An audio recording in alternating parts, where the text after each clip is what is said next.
Welcome, Exiles, to the update to the bow build I've been working on, and I decided to do Deadeye because I thought ultimately I could get better damage and better clear out of it than I would Slayer, and I do believe that's been the case here. I also ended up trying out different skills in Vaal Burning Arrows, which you see here, because I ended up landing on this as the most fun skill to use, just because it's so satisfying to just unleash these giant explosions and just chunk bosses. As you can see in these clips when I'm killing the bosses, I do most of the damage just right away with Vaal Burning Arrow. It feels really good. The downside is, when it comes to map clear, our map clear just isn't, it's subpar. Because I'm using Burning Arrow as my clear skill as well, and frankly, Lightning Arrow is just leagues ahead of it. So, it's kind of like, cost versus reward.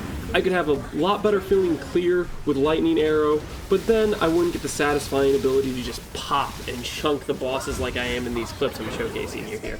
So, here we are, in game, and I'm going to have Lightning Arrow here to basically showcase the difference between Lightning Arrow and Burning Arrow in terms of clear.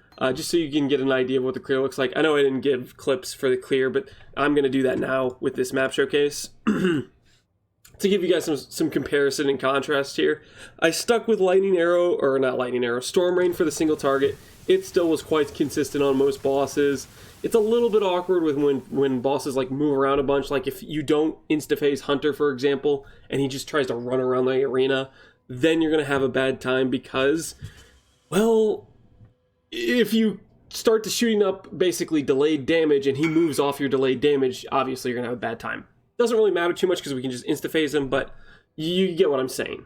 The other thing I noticed when doing this, sorry Rule Wolf, I have trying to record a video. The other thing I noticed when doing this is I don't think this build is quite good enough for the investment. The problem is I rolled this bow with anger essences like 50 in. I rolled +2 arrow, T2 cold, and T1 accuracy with an anger essence. I ended up looking up the odds of this on Craft of Exile. The odds of hitting just T2 cold and +2 additional arrows was like 240,000 anger essences. I hit this on my my 50th essence. It was probably one of the most disgusting RNG things I've ever happened to me in this game, and it just destroys the budget because I'm sure this bow is like infinitely more expensive than it would be otherwise. And besides that, before I even crafted this bow, I do think the 100x I put into custom crafting this gear, I don't think it justifies the value out of the build. I personally don't think I enjoy the build enough to really recommend it. So ultimately, I'm not going to end up recommending this build. I will still go ahead and write up PoE notes on how to craft my gear, because that's some stuff I had fun with. Maybe if you're playing an Omniscience build, you'd like to know how to craft good Omniscience gear, so I'll leave that in the PoE notes section for people who are curious about learning crafting.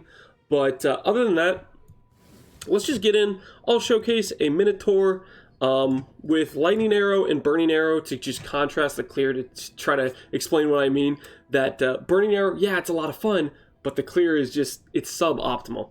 And then the other things are, I didn't change much about the tree. This is basically the difference in whether or not I was a Slayer start versus a Deadeye start. I just dropped some of the travel here, and I traded it for a few different passes around the tree, like some life nodes here, for example.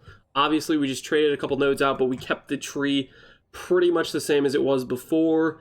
And the defenses are pretty similar as well. 55k armor, and then if we have Molten Shell procced, it goes up to 58k armor. And then, of course, we have resistances that get capped by our Bismuth Flask, as well as we don't have capped chaos res because I dropped Arn's Anguish for just a rare belt with percent strength and some attributes. This is just rolling for more omniscience stacking. I didn't really end up crafting this belt too well because I didn't really want to put in the time or effort because this is good enough. And yeah, let's go ahead and get into a showcase. We are now 89 max res instead of 90, I believe, because I dropped 2 max res in the Megalomaniac because I didn't need Enduring Composure anymore, and instead we have 1 max res here at Survivalist. So those are some of the main changes that occurred with the character. Now I'll go ahead and I'll do a showcase of what the final, I guess, product looks like with our current gear and stuff. But ultimately, as I said, I'm not going to end up recommending this character. I don't think it's good enough for the budget. So, that's just the unfortunate case of what happens sometimes when I make builds, is just they're not good enough. Okay, so, now right now I want you to take note of how many monsters we're killing. You're going to keep seeing this where basically you shoot and not everything dies. There will be monsters that don't get hit, and this is basically what I'm talking about when I say lightning arrow clears significantly better than burning arrow. I'm trying to, like, I guess, do this in slow fashion so you can see how each pack I'm having to shoot multiple times because we're not actually killing the full pack on the screen. Now granted, I can then still have the advantage of being, oh, I have burning arrow? Well, bam! You know, it's really cool. It's got the cool explosion effect, and I can do that fairly often while mapping. You know, I can unleash a decent amount of those and have some fun with it, but ultimately, the clear is just going to be suboptimal to what it would be if we were using lightning arrow. So I'm going to swap in lightning arrow so you can kind of see the difference lightning arrow is versus burning arrow. It also has the nice effects of like these lightning, I guess, zaps that occur on like the screen or whatever. But generally you'll see that we clear much more efficiently in terms of killing most things on screen when you shoot in that general direction. I don't know if this is really a good enough showcase to give you guys a clear difference between the two. Probably not, but trust me, if you play both of them, you'd start to feel what I'm talking about in terms of how much better it feels to clear with lightning arrow over burning arrow. But that being said, I decided I don't care because I like it when I get to shoot big chunky explosions at bosses like Minotaur. So we're gonna keep the Vaal burning arrow, and that's what I'm gonna have this character as until I decide to sell the gear. Basically, whenever I end up getting broke, more or less, is when I usually sell my gear. I have some exciting builds I'm very ready to play, so hopefully pretty soon here. Oh my goodness, what is that? Oh, that's the blind thing. Okay, hopefully it doesn't have AoE. All right, cool. So we kill the Phoenix and the Minotaur, and we're out of there. Oh man, the explosions of Vaal burning arrow is it's just so chunky. I'm pretty sure we like two-shot the Minotaur after he healed up to full, but it's just, I don't know, it's just a satisfying thing. Even with how satisfying that is, I still don't think I can recommend the character because I just think it costs too much for what you get out of it. So, anyways, that's the moral of the story there. I was going to say that I am really excited for the next build I have planned. I think it has some of the most cool interactions and interesting and unique ones in terms of the way I'm building. I'm building a strength stacker, but I think there's going to be a lot of interesting things with it that hopefully you guys like a lot. So stay tuned for that. I'm definitely working on crafting some nice strength stacker gear.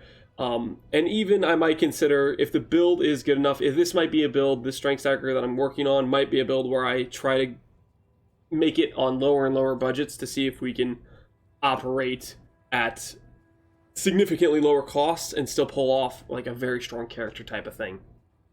Anyways, that's the video. As always, thanks for watching, Exiles. Take care.